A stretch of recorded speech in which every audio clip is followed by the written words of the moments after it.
Hello and welcome to the Horsemanship and Mindset podcast with your host, Kimberly Dunn of Idlewild Horsemanship and Mindset Coaching. This podcast is here to bring you the very best in tips, tricks, and advice to help you better understand yourself, your mindset, and your horse, because your horsemanship starts with you. Let's go.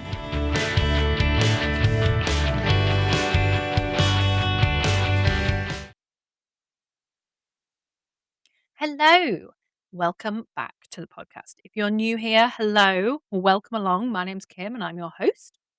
And if you're a returning listener or just whether you're listening in general, to be honest, whatever you're up to, whether you're looking out, whether you're driving, whether you're riding, whether you're cleaning, whatever you're doing, I hope all is well with you in your world. And I hope you enjoy today's episode because today I'm going to be answering your questions.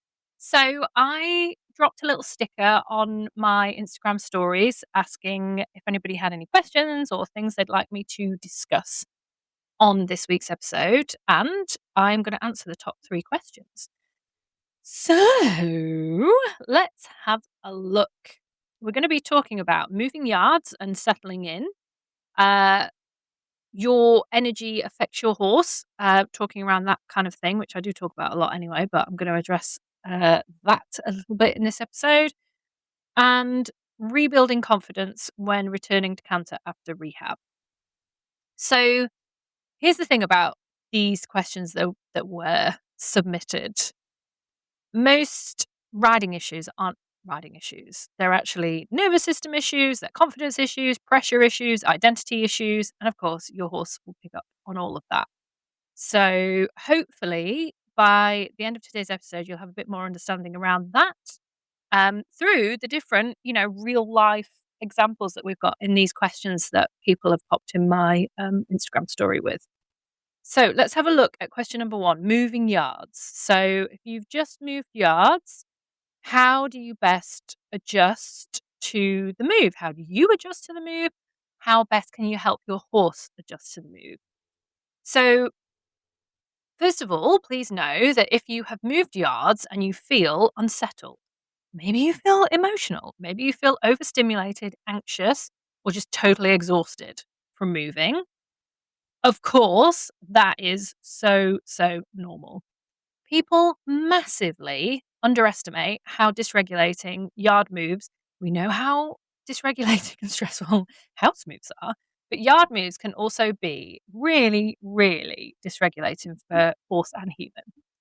So the reason why this happens is because for you and for your horse, actually, suddenly you lose familiarity, you lose routine, predictability, social safety, and competence because you have that, all of the above basically, under that sits that feeling of competence. Even if the move is a really positive move and you're really excited about the place that you're moving to, it can still feel totally overwhelming. And then you find yourself asking things like, was this the right thing to do? What if my horse hates it? What if it all goes terribly wrong? What if they don't settle in? What if everyone's judging me at this new place? You don't know where anything is, and maybe you feel on edge all the time. And then, of course, what happens, as we know, then your horse is reflecting some of that uncertainty back. But also, like, your horse is going to be feeling a lot of those things. All of a sudden, they're in a totally new environment, new smells, new sounds, new sights, new everything.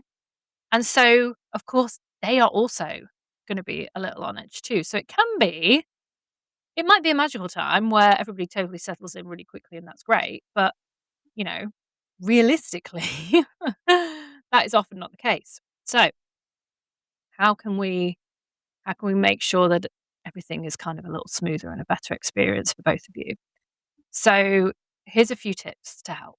So keeping routines simple and predictable as you can. You don't need to come in and straight away be like, right, we're going to start training for this event and blah, blah, blah, blah. Like, you really should give yourself a bit of a transition period to ease into things. Don't just expect you or your horse to be able to just carry on as you were. Even if they have got experience of moving to different yards, etc., It might still be tough for them. Um, don't pressure yourself to settle instantly. Again, we put all these shoulds on ourselves and our horses. Um, so just let that go. Let that need to feel like you need to settle quickly. Again, even if it's a good move and if it's a positive move, you don't need to instantly feel settled. Um, I feel like this goes for, like, moving house as well. I don't know if you've experienced this before. I've experienced it nearly every time every time I've moved house or like, I've worked abroad and I've landed in my new place. I don't know if this happens to anyone else or it's just me, but, like, the first night, I usually feel overwhelmed, like, a little kind of like, "Oh my god, I don't know what to expect." I usually have a little cry, even if it was a good move, which I think, again, is great because it's emotional processing. It never feels great at the time, but it is good. It's a good way of processing your emotions and releasing cortisol, which you might have felt, a bit of stress from the move. Like, yeah, I cry almost every time. Um, yeah, you can't just, like, slot into a totally new change. My friend described it really, really well actually once. I think it was when I moved back up here, and she said, "You literally like you're like a tree or a plant where you've been rooted in one place. You have your roots there, you're all settled, and then you are literally uprooting yourself and plonking yourself somewhere new, and it takes time for those roots to reestablish themselves, to settle, to get into a routine of feeling comfortable and relaxed." And I thought that was really a really great way of describing it. So yeah. Anyway, so you'll be feeling like that and your horse will definitely be feeling like that. Um, take some time after your move to spend some non-demand time with your horse. So time with your horse where you're not asking them to do anything. So maybe you want to bring them in and have a brush. Maybe you want to go and hang out with them and then you pad it. Because that's actually going to chill you out and your horse, where you're just not expecting anything from anybody. You're not trying to be anything. You're not trying to do anything. You are just being with your horse in this new place to allow both of you to just settle, get those roots in the soil a little bit. um, Another really important one, and this, to be honest, goes for anyone, anywhere, at any time, but relevant here too, is to regulate yourself before you handle your horse, before you ride your horse. So if you arrive at this new yard and you're busy or whatever, you've had I don't know, a tiring day, maybe you're a bit stressed, maybe you're a bit anxious, take some time to move that energy out of you before you then go and hang out with your horse. Because if you've moved yards and you're instantly going to your horse and you're stressed and you're carrying that stress with you, it's not really a great start to your time together there, is it? They might even start feeling like, "Oh wow, this place is stressful because my person is stressed, my human is stressed." So take some time to regulate yourself. So that might mean on the drive to the yard, you are playing your music really, really loudly, and having a good sing. Maybe you're going to shake your hands out before you spend time together. Maybe you need to go for a little walk, whatever you need to do to just ground a bit, make sure you're going to your horse feeling relaxed. Um, Another tip, avoid comparison spirals with other liveries or adjusters if you're in Australia, or barn people you share your barn with, whatever, wherever in the world you're from, whatever the word is for other people at your barn or yard. Um, Avoid comparison. I say conspiracy. Avoid comparison spirals with the other people there. So you might, go to this new place. I don't know. Maybe they have a bit more kind of they do more showing or competition, or and you get there and you're like, oh my god, look at all those people doing all that stuff. But just remember, you and your horse are a team. You're in it together and you're there doing your thing, and that's totally fine. That's totally enough for you. Don't start comparing yourself to all these other people. And also, you know, there can be that thing of, oh, I just want to fit in with everyone. Of course you do. Um, but also, that doesn't mean that you have to, dim your light or porn or any of that stuff to fit in. Just be you. The people that are your people, you will get on with and things will unfold. It takes time. It all takes time. And that is the last tip, really, is to remember that adjustment takes time. Give yourself time. Don't overload yourself with a load of goals for like the first month that you're there. Have that first month that you are there, or even 6 weeks or 2 months, depending on, totally depends on you, totally depends on your horse. Give yourself time to get into a routine, to start relaxing, to explore the yard, to explore the people, the places, the facilities. Take your time, break things down, and just, yeah, try and ease into it. It all takes time. Your job is not to instantly be able to perform perfectly in this new environment, nor is it your horse's. Your job is to create safety and consistency for you and for your horse. I hope that was helpful. So just, yeah, don't put too much pressure on yourself. Okay. Question 2. How your energy, attitude, and mindset affect your horse. Okay, so this is something I talk about all the time. But I'll keep talking about it because people still, even though I yabber on about it all the time, people still underestimate how important it is, because it is really, really flipping important. I talk about the horse human loop. In fact, I talked about it on a previous episode. It's there. It matters. We need to be aware of it, and we need to be creating our own loop that's a positive, calm one, not a mental, stressful one. So, a little caveat before I get into this. This does not, underline not, mean you caused your horse's behavior. This is your fault. Okay? Whenever I talk about this stuff, this is not me calling anybody out to make them feel bad. Ever. Ever, ever, ever. I never want anyone to hear what I say about this horse human loop and how your energy, your attitude, and your mindset affect your horse. This is not in a calling out like you're an idiot kind of a thing. You're not an idiot. You are a human being. All it is here to help you to understand you actually have control over this and you can make changes to this. Okay? I just want more people to understand that. So there we go. Now, horses are incredibly, incredibly sensitive to things you give off: tension, breathing, focus, anticipation, emotional state, inconsistency, shut down energy, and hypervigilance.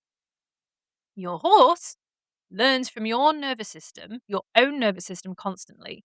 Half the time, you don't even know you're giving it off, and you are. The reason why horses are so sensitive to this is because they are prey animals. They need to be aware at all times of shifts in energy, in intention of another, you know, animal around them, which is you. So of course they pick up on that, and of course they respond to that, okay? And they respond to that not necessarily outwardly, but inwardly in their nervous system, okay?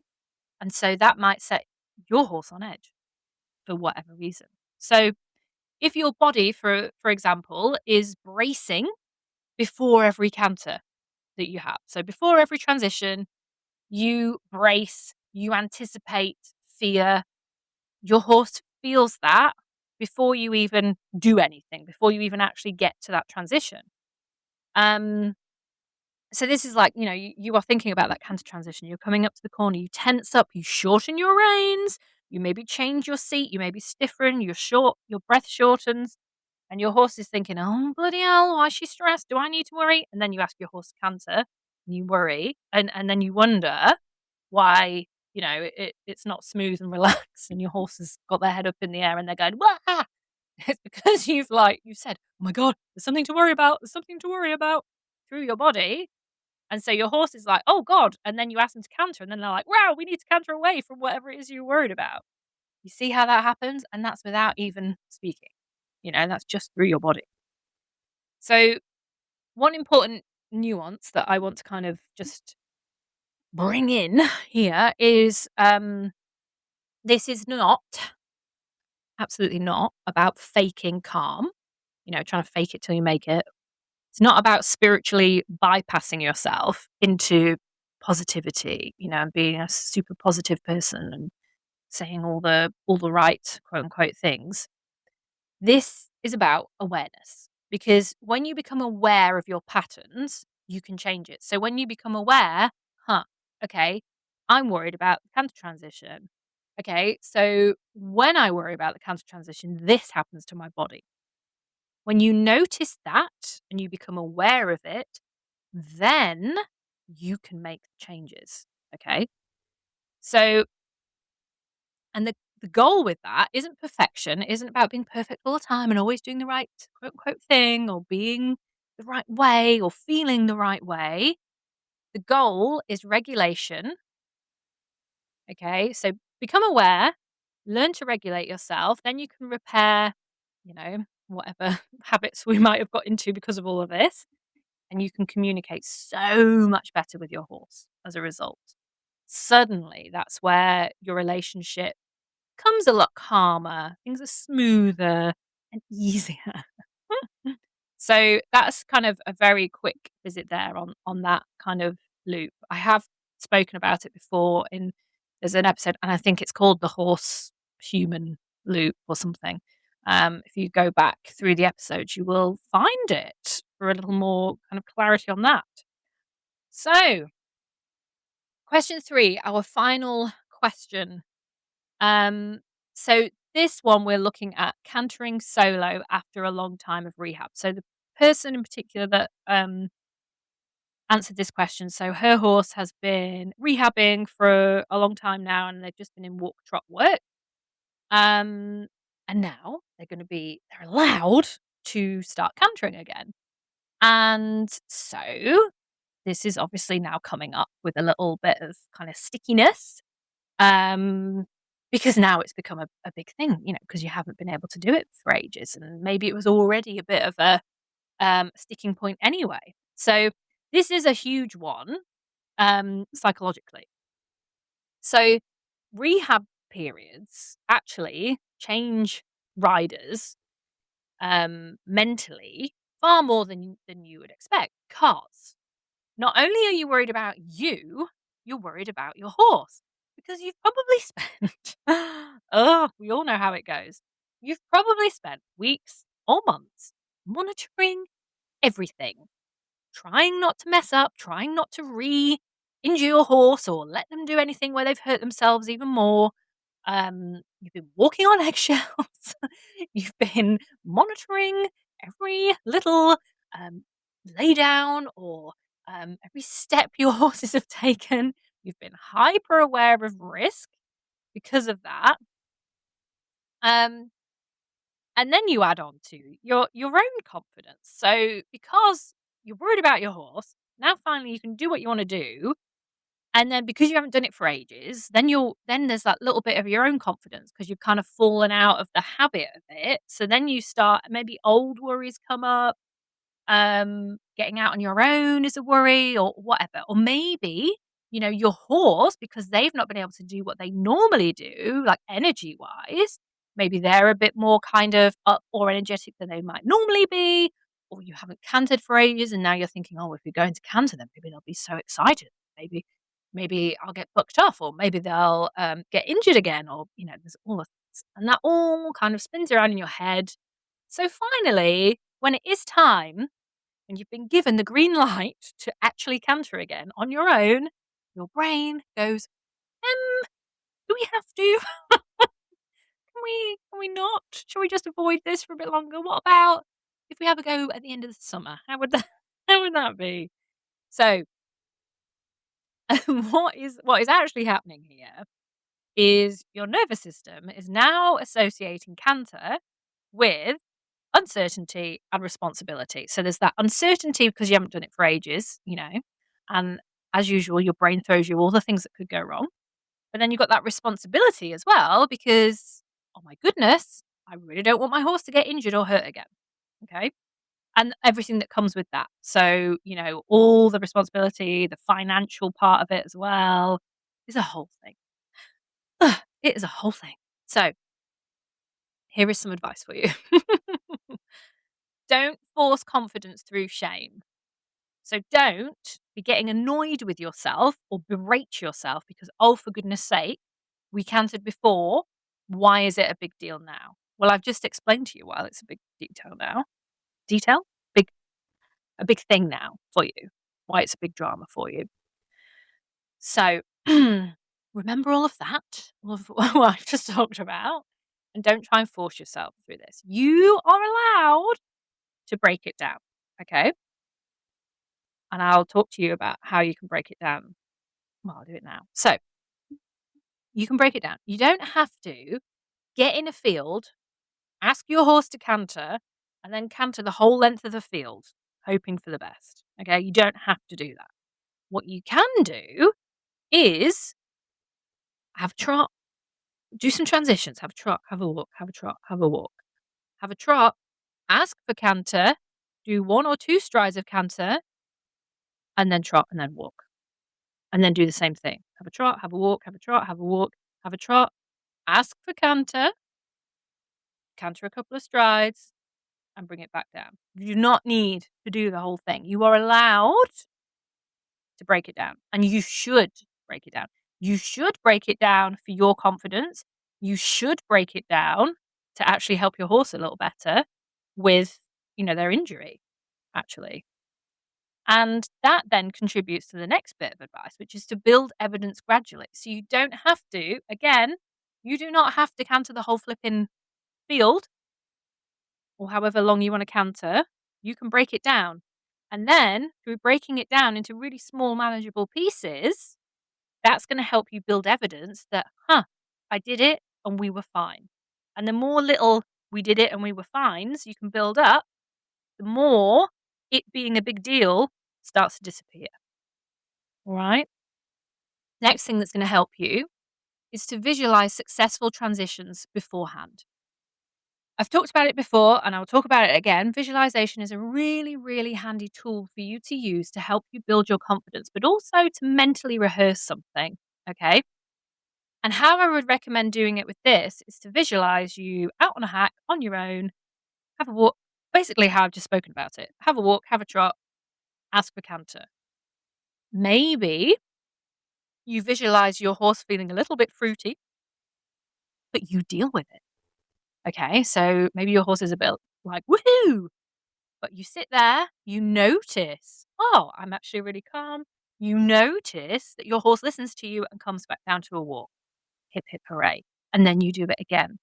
It's really, really important with visualization that you do not just, quote unquote, spiritually bypass and just do everything perfectly or have the perfect, horse. Because, as we know, horses are not robots. They are animals. They will do horsey things. And so, how silly would it be of us to visualize the horse being perfect? So, if we can visualize, oh, okay, my horse had a little bit of a skip. My horse had a little bronc. My horse had a little spook. But what is important is you visualize you, the human who you are in control of, handling it and handling it with calm. Okay. Really important to tune into the, I feel fine though. I dealt with it though. Okay. Because that is you mentally rehearsing that, and your brain doesn't know the difference between what's real and what isn't. And so your brain will log that as a good experience. Oh, look, we did it, which will help build your confidence. I hope that made sense. Next one, regulate before asking for a canter. So again, maybe you're thinking, we're going to canter in a minute, and your heart rate goes up. Maybe you get butterflies in your belly. So before you ask, take a breath in. So let's say physiological sigh. 2 short breaths in, 1 long breath out. Maybe you do 5 count breath. Breathe in for 5. Breathe out for 5. Maybe you do the longer out breath than in breath. So breathe in for 4. Breathe out for 6. Do a bit of that. Okay. Notice the birds singing. Maybe you look around you. Do something to help you bring in some calm. Another tip, finish early on good rides. So, you know, Once they've done the thing, once it's been great, you don't have to keep going for 10 hours. You can stop. You can call it a day. You're allowed to do that. And finally, stop chasing the old you, the version of you that existed before, before all the rehab, before this and that, because the old version of you, I'm sure, probably was out cantering and was fine. And now, again, maybe you're getting frustrated with yourself. You don't have to. The old you is gone. This is the new you that you're building, and you're doing it in a really good way. You're breaking things down, and you're making a really solid foundation for more success, more awareness, more skill, and more emotional intelligence. You do not need to feel, by the way, 100% fearless before you try again. However, you can regulate yourself, you can visualize, you can prep so that you are setting yourself up for success when you do go out and canter solo. So I hope that was helpful. Now, every single question that I've had, including the top 3 that I've answered today, all come back to the same thing, which is this horse-human nervous system. The way we think, the way we anticipate, the way we brace, the way we pressure ourselves, disconnect, compare ourselves, lose trust in ourselves. Horses feel all of that, which is a blessing and a curse. And the beautiful thing is, when you change, when you make the shift within yourself, that is when your experience with your horse changes too. So if you've been listening to any of these or any of the things I've been talking about, and you've been thinking, oh, flipping it, that's me. If you're tired of overthinking, of anxiety, of tension, of fear, of confidence knocks, or feeling disconnected with your horse, guess what? You lucky thing. I am currently opening up spaces for June. That's right. We're nearly in June, people. So I'm opening up spaces for June for one-to-one mindset coaching, hypnotherapy, all the things. I have several packages available at different price points. They all have payment plans too. So if you want to be rebuilding confidence, trust, calm, and enjoyment with your horse again without forcing anything, without masking or pretending, then DM me the word summer on any of the socials. So I'm at the Horsemanship and Mindset Coach on all of them. Or email me at info@idlewildhorsemanship.com for more information. And if this episode helped you, please make sure that you follow along, you subscribe, you leave a rating, and if you think it would be helpful to someone else, please share it with a horsey pal, because it genuinely helps more equestrians find this work and helps the podcast grow, which I would just love. Okay, hope it was helpful. I'll see you in the next episode. Have a wonderful week.